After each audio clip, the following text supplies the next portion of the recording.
This program is for discussion purpose only. Business Plus TV or any of our anchor does not bear any responsibility or liability towards the content.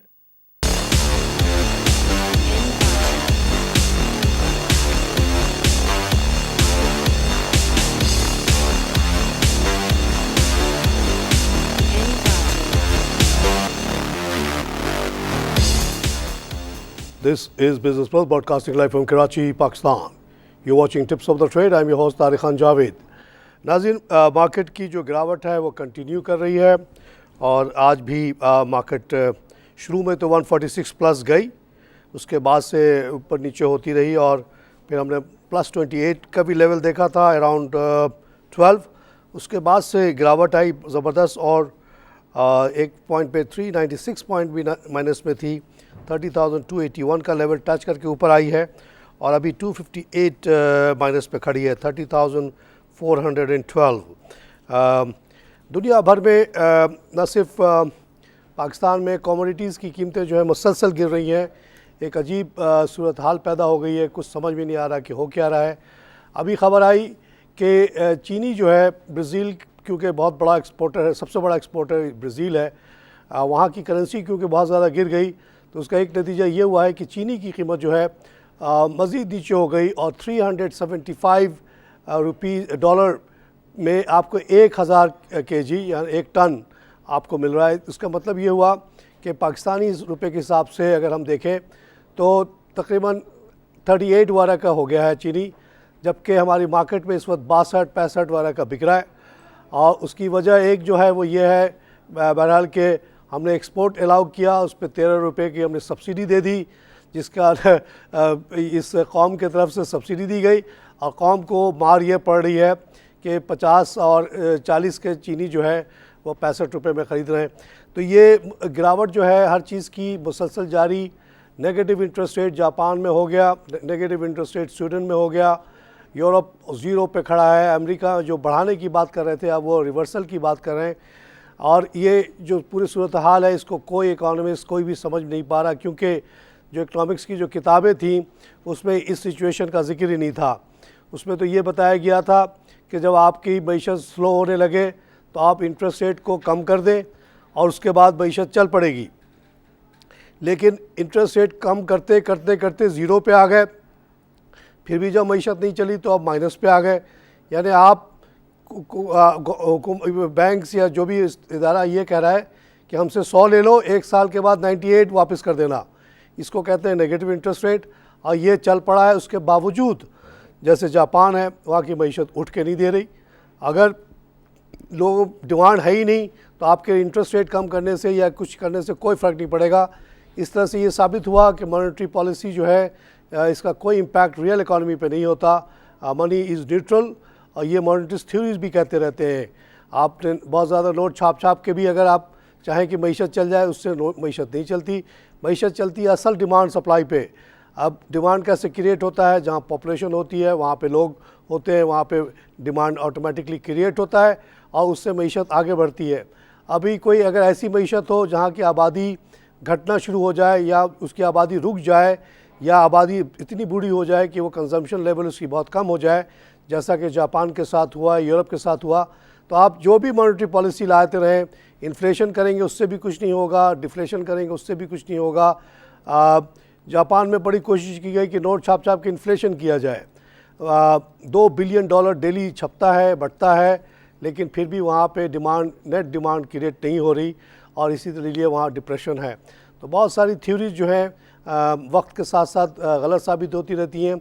अब एक नई मईशत की theory लिखनी पड़ेगी, नई किताबें आएंगी, नए इकोनॉमिस्ट आएंगे जो एक्सप्लेन करेंगे कि हो क्या रहा है. अभी की जितनी किताबें हैं वो बिल्कुल बेकार होकर रह गई हैं. और जो कीनीजियन इकोनॉमिक्स का जिसका बड़ा चर्चा था 1929 के बाद, जब मईशत जो पूरी दुनिया की बैठ गई थी और कीन्स की थ्योरी के मुताबिक नोट छाप के और फिस्कल पॉलिसी के ज़रिए वर्क क्रिएट करके, जॉब क्रिएट करके लोगों को पैसे दिए गए, पैसे लेके मार्केट में लोग आए और उससे मईशत फिर से चल पड़ी. जब बाद में उस पर रिसर्च हुआ तो ये पता चला कि मईशत के बैठने की वजह यह हुई थी कि एक बैग करेंसी जो थी दुनिया की वो कम कर दी गई थी इन्फ्लेशन के डर से और इस वजह से बैठ गई.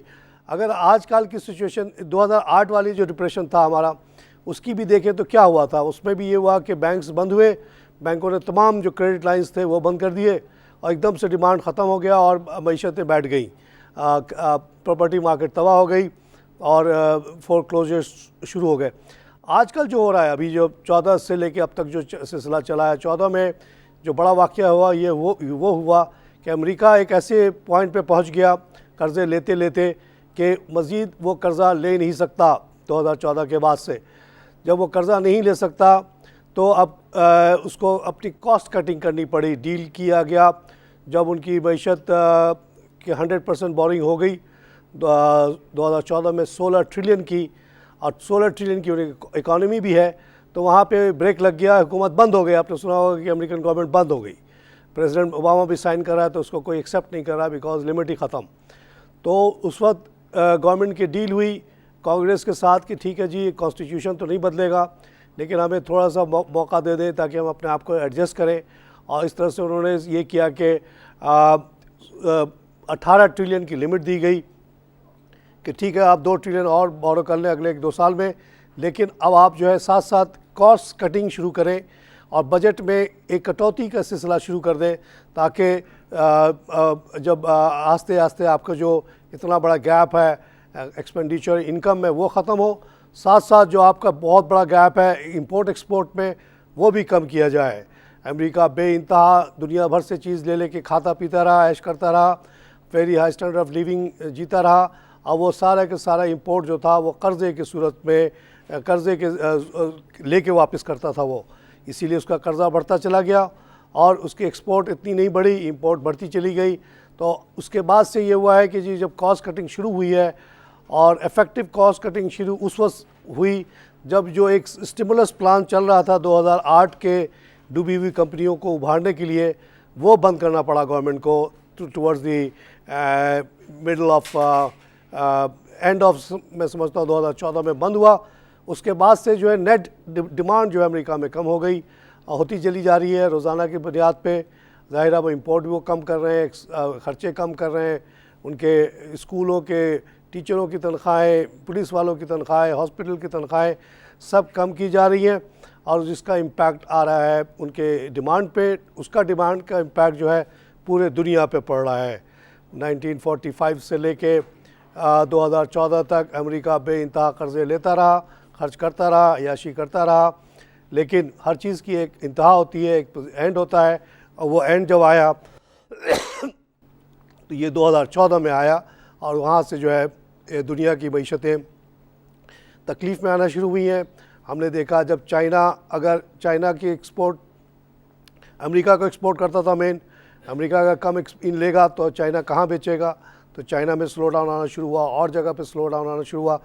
जितनी कमोडिटीज़ जो चाइना लेके बना के दुनिया भर को बेच रहा था वो कम हो गया, तो कमोडिटीज़ की कीमतें कम होना शुरू हो गई। तो एक अजीब साइकिल में हम फंस चुके हैं और ये इससे निकला कैसे जाए, कौन सी जगह से डिमांड क्रिएट की जाए कि हम इस बैलेंस से निकले, ये एक बहुत बड़ी बहस है। इंटरनेट पे सुबह से शाम तक हम लोग इस पे बहस करते रहते हैं, लेकिन यकीन मानिए किसी के पास इसका कोई हल नज़र नहीं आता।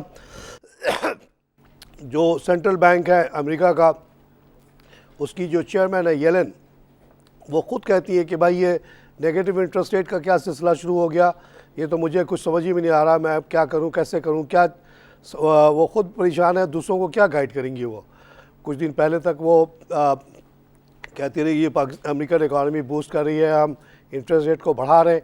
दुनिया के बड़े इकॉनमिस्टों ने उनको मना किया था कि आप ऐसा ना करें। इनफैक्ट अमेरिका में ऐसी ग्रोथ कोई नहीं है। हाँ ठीक है, अमेरिका में टेक्नोलॉजिकल ग्रोथ है। आपने सुना ट्विटर आया, उसने IPO किया, वहाँ के जो मालिकान थे बिलियनर्स हो गए। फेसबुक आया, IPO किया, बिलियनर हो गए। एप्पल ने ऐसे ऐसे कंप्यूटर आईपैड वगैरह ईजाद किए कि एप्पल ने बेइंतहा पैसे कमा लिए। शेल गैस की कंपनियों ने बेइंतहा पैसे कमा लिए, लेकिन वो पैसा जो है वो इंडिविजुअल्स के पास या शेयर होल्डर्स के पास चला गया, उससे आम अमेरिकन आवाम को पैसा नहीं पहुंचा, जिससे कोई जॉब ये डिमांड क्रिएट होती। ना डिमांड क्रिएट हुई, ना वहाँ पे आपको देखें कि कोई ऐसी तेज़ी आई है। मीशत ऑलमोस्ट एक 2% पे ग्रो कर रही है, जो कि पहले से कम है। और कोई ऐसी ग्रोथ नहीं है जिसको रोकने के लिए आप इंटरेस्ट रेट बढ़ाएं। और इंटरेस्ट रेट बढ़ा तो दिया, लेकिन ऐसा लगा कि उसकी वजह से हो सकता है कि जो 1-2% की ग्रोथ थी उस पर भी ना असर आ जाए। तो येलन साहिबा जो हैं आजकल बड़ी परेशान है और इधर उधर वो पूछती रहती लोगों से कि हम क्या करें, क्या कैसे करें। तो ये हालात है जनाब। लेकिन इन सब के बावजूद मेरा अपना ख्याल ये है कि क्योंकि हमारे यहाँ पाकिस्तान में बहुत ज़्यादा डोमेस्टिक डिमांड है, हमें एक्सपोर्ट से इतना ज़्यादा फ़र्क पड़ता है ना इंटरनेशनल ट्रेड से, तो हमारी जो मईशत है सही चल रही है। हमारे पास जितने भी रिज़ल्ट्स आ रहे हैं वो अच्छे आ रहे हैं। अभी एक और रिज़ल्ट आ गया जनाब, Meezan bank profit up 9.9% to 5 billion. ये छोटा सा बैंक मीज़ान बैंक इस्लामी बैंक है, इसने भी 5 बिलियन कमा लिया। 5 बिलियन एक बेंचमार्क है जो नेशनल बैंक कमाया करता था 2-3 साल पहले। और अभी एक दूसरे रिज़ल्ट्स भी आए, उसमें भी 5-5 बिलियन लोगों ने कमाया। तो अभी अस्करी का आया 5 बिलियन, उसने भी कमा लिया, मीज़ान ने भी कमा लिया, और ये 9% वो बेहतर है। और ये बात आप याद रखें कि बैंकों की जनरली हालत अच्छी नहीं है आजकल because of the interest rate decline. इनका जो नेट प्रॉफिट था वो कम हो रहा है, उसके बावजूद जो है इंटरेस्ट प्रॉफिट कम हो गया है, लेकिन उसके बावजूद यहाँ पे ग्रोथ नज़र आ रही है। 5 बिलियन कमा लिया। और इसका EPS ये पहले 4.5 कमाया था, इस दफ़ा 5 कमाया। और इसका जनाब अब देखते हैं कि अर्निंग पर शेयर 5 रुपीज़ का आ गया, और इन्होंने ₹1.25 जो है डिविडेंड भी दे दिया है। और उससे पहले 1.75 ऑलरेडी दे चुके हैं। इस तरह से 3 रुपये इन्होंने डिविडेंड दे दिया है। शरिया कंप्लाइंट बैंक है, is doing well it seems. Lucky cement का रिज़ल्ट आया जनाब 7.65 billion, up 15%। One of the largest cement makers has posted a consolidated profit of 7.6 billion in the first half. ये सिर्फ 6 महीने की बात हो रही है। Up 15% compared to 6.6 in the same period. Earning per share jumped to 22 rupees 17 paisa compared to 19. Despite the share price lost 4% of its value to close at 458. देखिए आधे साल में 22 तो पूरे साल में 44, तो उस लिहाज से इसकी कीमत 440 वाला बनती है। और इसीलिए ये शायद थोड़ी सी कीमत नीचे आई, इसके 458 पे आ गया है ये, क्योंकि मल्टीपल ऑफ 10 चलता है हमारे यहाँ। तो 440 पे इसको सपोर्ट है और ये रहेगा। सीमेंट के बारे में आपको याद होना चाहिए कि हमारी एक्सपोर्ट जो है सीमेंट की काफ़ी घट गई है, लेकिन उसके बावजूद हमारे जो है टोटल डिमांड ऑफ सीमेंट में कमी कोई नहीं है, और बल्कि ग्रोथ है। ये इंडिकेट करता है हमारी लोकल डिमांड की। भले एक्सपोर्ट ना हो, हमारे यहाँ डोमेस्टिक डिमांड इतना ज़्यादा है कि सीमेंट भी बिक रहा है, सरिया भी बिक रहा है, और सब चीज़ें बिक रही हैं, और हमारी मईशत चल रही है। इसीलिए आप लोगों से गुजारिश है कि अपने ये शेयर्स को ना बेचें, चाहे वो मीज़ान बैंक हो, चाहे वो यूनाइटेड बैंक हो, चाहे नेशनल बैंक हो, चाहे ये लकी सीमेंट हो, चाहे DJK खान हो, इन सब को पकड़ के रखें। और आप डिविडेंड कमाने की तरफ गौर करें, कीमत घटने बढ़ने की तरफ आप इतना परेशान ना हो। जितने भी कीमत घटे बढ़े, आपको देखना ये है कि अगर 10% आपको रिटर्न मिल रहा है, अगर 440 रुपये का लकी आपने लिया और उसने आपको 44 रुपीज़ कमा के दे दिया, तो आपको खुश होना चाहिए। 10% रिटर्न आजकल बहुत अच्छा रिटर्न माना जाता है इस दौर में जहाँ के इंटरेस्ट रेट माइनस पे चला गया। नाज़रीन, यहाँ पे लूँगा छोटी सी ब्रेक।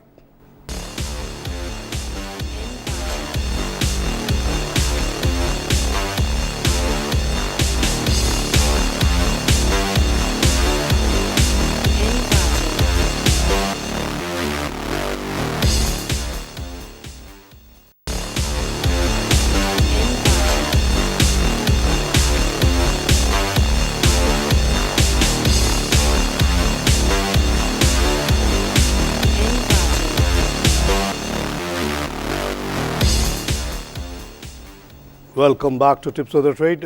नाज़रीन, बात यही हो रही है कि हमारे रिज़ल्ट्स जो है वो कुछ और बताते हैं, दुनिया भर की सिचुएशन कुछ और बताती है। तो आप लोगों को मशवरा हमारा यही है कि आप अपने कंपनीज़ पे, अपने इन्वेस्टमेंट पे नज़र रखें। पूरी दुनिया की सिचुएशन से इतना घबराने की ज़रूरत नहीं, हमारी मईशत काफ़ी इंसुलेटेड है from the rest of the world. सिर्फ 15% हमारी कनेक्शन है इंटरनेशनल मार्केट से, बाकी सब कुछ हमारा अपना है। जैसा कि आप सीमेंट के सेल में देख रहे हैं और कि डिस्पाइट द फैक्ट कि हमारी एक्सपोर्ट कम हो गई, लेकिन हमारी जो टोटल सेल है वो काफ़ी बढ़ रही है। अभी आपने ये लकी का रिज़ल्ट देखा। इसी तरह बैंक्स वगैरह की जनरली हालत अच्छी नहीं है, शेयर प्राइसेस उनके काफ़ी नीचे आ गए। वजह ये हुई है कि इनका जो मेन कमाई होता था इंटरेस्ट रेट से होता था, जो ये गवर्नमेंट को बॉन्ड्स पे देते थे। गवर्नमेंट के बॉन्ड्स जो हैं अब वो मैच्योर हो रहे हैं और अब जिस नए रेट से आ रहे हैं वो बहुत कम रेट्स हैं, और इस तरह से मार्च के महीने में बैंकों के प्रॉफिट में एक मेजर डिक्लाइन एक्सपेक्टेड है, बिकॉज बहुत बड़े बड़े जो बॉन्ड्स थे 10 साल 5 साल वाले जो गवर्नमेंट ने इशू किए हुए थे एट वेरी हाई रेट्स, वो सारे के सारे मार्च में ज़्यादातर मैच्योर होंगे और उनके अगेंस्ट पे नए बॉन्ड्स निकलेंगे। इसी सिलसिले में बीच में खबर आ गई थी ब्लूमबर्ग की कि जी 50 बिलियन का कर्जा जो है पाकिस्तान का ड्यू हो गया है। असल में एक बहुत बड़ा चंक मार्च में ड्यू हो रहा है बॉन्ड्स का, वो पे आउट हो जाएंगे, उसके बाद नए बॉन्ड्स इशू हो जाएंगे उसी अमाउंट के, मगर eight much lower interest rate, because interest rate काफ़ी नीचे आ चुके हैं। तो इससे बैंकों को नुकसान हुआ है। बैंकों को अब मजबूर होना पड़ रहा है कि वो नॉर्मल बैंकिंग करें, ना कि सिर्फ पैसा लगा के गवर्नमेंट के पास बैठ जाएं। और ये एक अच्छी खबर है, बैंक्स बाहर निकले, एसएमईज़ को लोन दें, शेयर के अगेंस्ट लोन दें, हाउसिंग के लिए लोन दें, तो ये मईशत को बढ़ाने में बहुत ज़्यादा मददगार साबित होगा। अभी बैंकों को गवर्नमेंट को दे देना जो है वो काफ़ी नहीं होता। गवर्नमेंट ठीक है उसको भी वो खर्च करती है या अपने रेवेन्यू में इस्तेमाल करती है, लेकिन उस तरह की वो ग्रोथ नहीं लाती जो प्राइवेट सेक्टर ला सकता है। अगर प्राइवेट सेक्टर को ये पैसा मिल जाए तो आगे चल के हम देखेंगे कि बैंक्स को मेहनत तो करनी पड़ेगी, लेकिन उनकी परफॉर्मेंस और बेहतर होगी। मगर इसके बावजूद, इंटरेस्ट रेट गिरने के बावजूद, हमने देखा कि मिज़ान, नेशनल बैंक, इन सब के रिज़ल्ट्स अच्छे आए हैं। नेशनल बैंक ने 20 बिलियन कमा लिया। ये वही बैंक जो हमेशा शुरू 3-4 साल पहले 5 बिलियन कमाता था। 9 रुपये का उसका EPS आया, तो वो 90 रुपये का सपोर्ट उसको मिलता है रेट वाइज। 60 से कम का अभी है वो शेयर। उस पर मैं कहता हूँ कि आपको नेशनल बैंक लेके रखना चाहिए, क्योंकि उसका अगर 60 रुपये पे 9 रुपये का रिटर्न बहुत अच्छा रिटर्न है। ऐसा रिटर्न आजकल दुनिया में बहुत कम मिलता है। तो हमारी मार्केट इस लिहाज से फिर भी बेहतर है, और आपको बहुत ज़्यादा घबराए बगैर अपनी शेयर्स को एज़ इट इज़ होल्ड करके रखें। डिविडेंड्स से आपको मतलब है, प्राइस से कोई ख़ास आपको मतलब होना नहीं चाहिए। इट डज़न्ट मैटर कि प्राइस कहाँ जा रही है, दुनिया भर में क्या हो रहा है। दुनिया भर पे अगर नज़र डालें, तेल की कीमत खूब ऊपर नीचे हो रही है। अभी आप देखेंगे तो आपको प्लस का साइन दिखा देगा, थोड़े बाद देखेंगे तो माइनस का साइन दिखा देगा। मेरे पास यहाँ पे 2 रेट्स पड़े हुए हैं, किसको मैं मानूँ किसको ना मानूँ। एक रेट ऑयल का पड़ा हुआ है जनाब, ये टाइमिंग का भी फ़र्क होता है जनाब। ये है 4:38 AM ईस्टर्न टाइम, ये सुबह सुबह की बात है। ये यहाँ दिखाया जा रहा है $32.59 माइनस 2.4%। एक और हमारे पास फिगर है यहाँ पे, वो 31.43 है, और उस पर प्लस दिखाया जा रहा है 6%। तो किसको माने किसको ना माने को समझ में नहीं आ रहा है। यहाँ पे कीमतें बस ऊपर नीचे हुए चली जा रही हैं, एक एक ख़बरों पे नीचे होती हैं। गैस की जो कीमत है वो थोड़ी सी बढ़ गई, एक 1.8 का हो गया ये डॉलर का। और इसी तरह हम देखते हैं कि अगर जो गोल्ड वोल्ड को तो मैं इतनी अहमियत नहीं देता, लेकिन अगर आप कमोडिटीज़ की बात करें तो हम ये देख रहे हैं कि कॉटन की कीमत का ग्राफ नीचे जा रहा है 4:28 AM पे, और शुगर का उस वक्त that particular point of time ऊपर जा रहा है। ऑरेंज जूस नीचे आ रहा है। कॉर्न जो COBT कहलाता है उसका भी ग्राफ नीचे जा रहा है। वीट का ग्राफ नीचे जा रहा है, हमारे लिए मेजर कंसर्न। और ओट की कीमत भी नीचे की तरफ, राइस, रफ़ राइस वो भी नीचे, सोयाबीन भी नीचे। तो तमाम के तमाम कमोडिटीज़ की कीमतें नीचे जा रही हैं। मार्केट का जहाँ तक ताल्लुक़ है, जिस वक्त वो प्लस दिखा रहा होता है मार्केट ऐसा लगता है बढ़ रही होती है। तो ये जो प्लस दिखाया गया ये शायद रात के वक्त का है, और उस वक्त अमेरिकन मार्केट 229 प्लस बढ़ी हुई थी। डॉ नैस्डैक में भी 67 का इजाफा था। लेकिन जैसे ही हम अब मूव करते हैं टुवर्ड्स जापान, रात को 2 बजे अमेरिका बंद हो जाता है, जापान खुल जाता है उसके 1-2 घंटे बाद। तो हम देखते हैं कि जब तक जापान खुला और बंद हुआ है वहाँ पे 59 का लॉस हो गया, 16,052 का लेवल। हैंगसेंग में भी 49 का लॉस, 19,415 का लेवल। शंघाई में 24 का लॉस, 2,903। और सेंसेक्स जो बॉम्बे जो सबसे ज़्यादा हमें इम्पैक्ट करता है, करीब तरीन हमारी मार्केट, उसमें 276 का लॉस। तो आजकल हम और बॉम्बे साथ साथ चल रहे हैं, वहाँ 276 का लॉस, हमारे यहाँ भी ऐसी ठीक ठाक लॉस है इस वक्त। तकरीबन देखिए बॉम्बे और पाकिस्तान एक साथ चल रहा है, यहाँ भी 258 का लॉस है, वहाँ 276 का होकर क्लोज़ हो गई है मार्केट वहाँ की। हमारी अभी चल रही है, बल्कि अब हमारी भी क्लोज़ पे है। तो हम ओवरऑल देखते हैं कि तमाम कमोडिटीज़ इंक्लूडिंग कोयला जो है वो बहुत सस्ता हो गया है, गैस बहुत सस्ता हो गया, पेट्रोल ऊपर नीचे हो रहा है थोड़ा।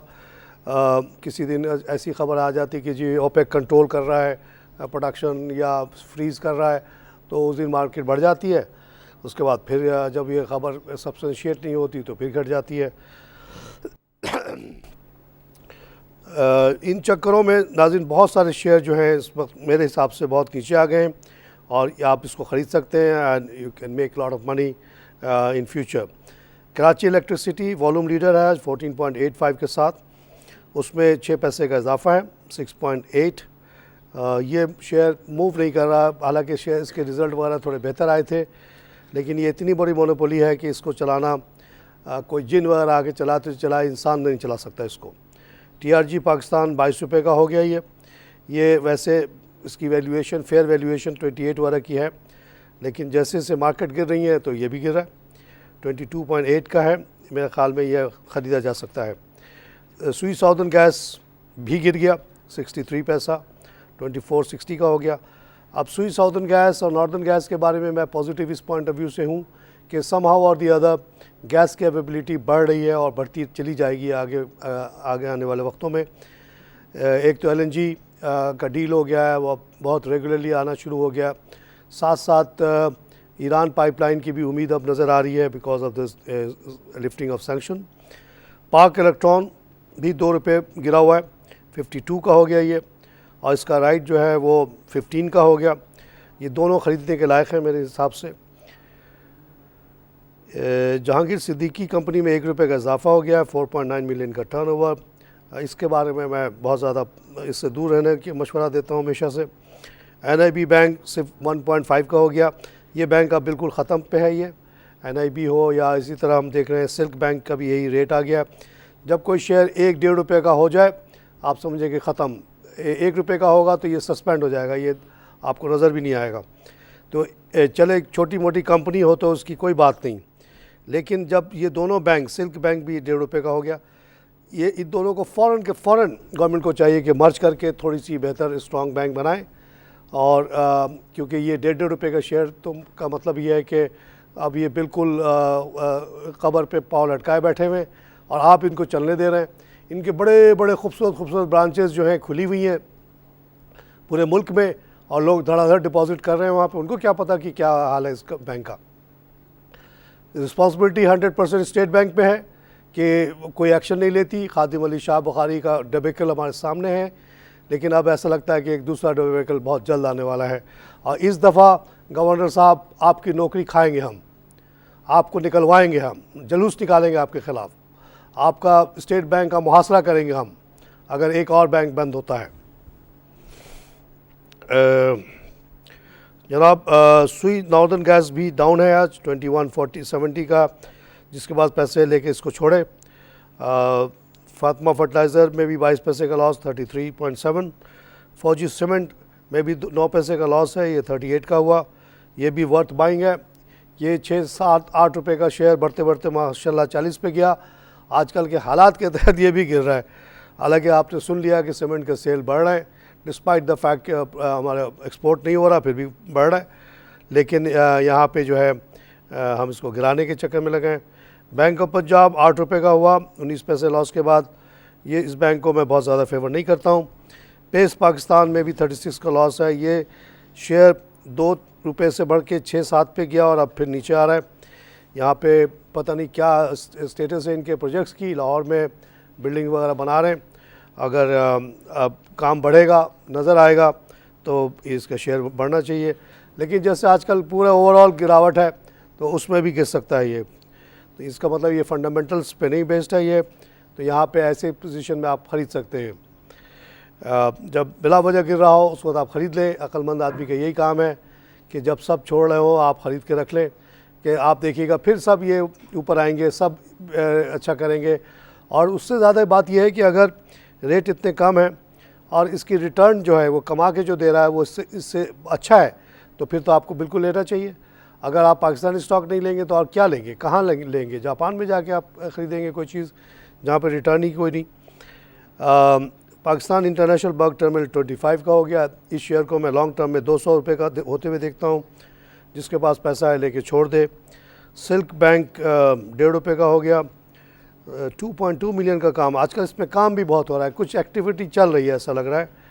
हमने ये देखा कि NIB में भी 4.6 का काम हुआ है और इधर सिल्क बैंक में भी 2.2 का काम हुआ है। तो there is something going on. PTCL में 55 पैसे का लॉस है, 13.46 का हो गया जनाब। ये रेट PTCL आजकल मुझे पसंद नहीं because of the poor service. DGK Khan में ₹2 का लॉस है। ये भी एक देखिए cement company, one of the big ones. ये इतने कम रेट पे बहुत अच्छा है, इसको लेना चाहिए आपको। बाइको पेट्रोलियम 15 का हो गया। इसके बारे में मैं बहुत पॉजिटिव नहीं रहता हूँ। ऑयल एंड गैस सिर्फ ₹100 का हो गया, 199 नहीं सॉरी, ये यहाँ पे इंक्रीज़ है 1.26। Oil and gas, PPL, POL, मरी पे मैंने डिटेल डिस्कशन की है एक्सपर्ट्स से, और उनका ये कहना है कि अनलाइक इंटरनेशनल कंपनीज जो ऑयल कंपनीज़ हैं जिनको कोई गवर्नमेंट सपोर्ट नहीं होती, पाकिस्तानी कंपनीज़ चारों कंपनी को गवर्नमेंट का अच्छा खासा सपोर्ट है। और सपोर्ट देने की वजह है कि कौमी पॉलिसी है कि हमें गैस और तेल दोनों की पैदावार को बढ़ाना है, और ये इस काम के लिए यही 4 कंपनीज़ हैं। तो गवर्नमेंट इनसे जिस रेट पे तेल ख़रीदती है वो बेहतर होता है इंटरनेशनल मार्केट से, इसलिए इनके ना प्रॉफिट अभी भी इनका चल रहा है, इनको लॉस अभी तक नहीं हुआ और ना इनके बंद होने के कोई ख़तरा है। आप इसको लेके छोड़ें, तो जब ये रेट सुपर आएंगे तेल वेल के तो इनके प्रॉफिट और बहुत तेज़ी से बढ़ेगा, या कोई नई डिस्कवरी अगर ये करेंगे तो। हैस्कॉल पेट्रोलियम में 2.43 का इंक्रीज़ है।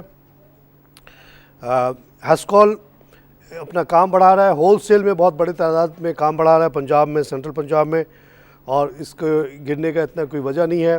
इसका काम है तेल को बेचना एट ए कमीशन से इनका ताल्लुक़ होता है। इनके तेल की कीमत से इतना फ़र्क नहीं पड़ता, इनके ओवरऑल तेल की सेल जो है वो बढ़ रही है दुनिया में, और इसलिए हैस्कॉल मुल्क के अंदर तो हैस्कॉल के कारोबार में या PSO के कारोबार में कोई ऐसा कोई प्रॉब्लम नहीं है। ये बड़ा है, बहुत सही हुआ है। इसको अभी भी जिसके पास है उसको होल्ड करे, ले सकता है और ले ले। एंग्रो फर्टिलाइज़र में 54 पैसे का लॉस है, 68 का हुआ ये। फर्टिलाइज़र कंपनी जो है, चाहे फातिमा हो या ये हो, उनको आजकल वाइबिलिटी इशू इस तरह से है कि on their own they can not survive, क्योंकि तेल और गैस बहुत सस्ता हो गया पूरी दुनिया में, और साथ साथ जो है फर्टिलाइज़र बहुत सस्ता हो गया है। और उस लिहाज से हमारी जो फर्टिलाइज़र है कि बनाने की कॉस्ट ही हमसे ज़्यादा है। गवर्नमेंट के सपोर्ट से, प्रोटेक्शन के ज़रिए हमारी ये फैक्ट्री चल रही है, अदरवाइज़ ये ना चलें। अगर आज इंपोर्ट कर लिया जाए फर्टिलाइज़र तो यहाँ से सस्ता मिलेगा, एक अलमिया है, लेकिन ये फैक्ट है। और इसकी वजह है गवर्नमेंट की नाक़िस पॉलिसी, जिसके तहत उन्होंने बेइंतहा टैक्स लगा दिया गैस के ऊपर और गैस को महंगा कर दिया, जिससे ये फर्टिलाइज़र बनता है। तो हमारी कॉस्ट ज़्यादा हो गई है और अभी हम इसको प्रोटेक्शन के अगेंस्ट चला रहे हैं। It's wrong policy. गैस पे इतना एक टैक्स लगना ही नहीं चाहिए था। जब लगाया जा रहा था तो लोगों ने कहा था ये इंडस्ट्री तबाह हो जाएगी, गवर्नमेंट ने परवाह नहीं की। गवर्नमेंट को सिर्फ टैक्स से मतलब है, चाहे जहाँ से भी आ जाए, उससे मईशत तबाह हो जाए, इंडस्ट्री तबाह हो जाए, दे डोंट केयर। नाज़रीन, इसी के साथ प्रोग्राम ख़त्म करूँगा। खुदा हाफ़िज़।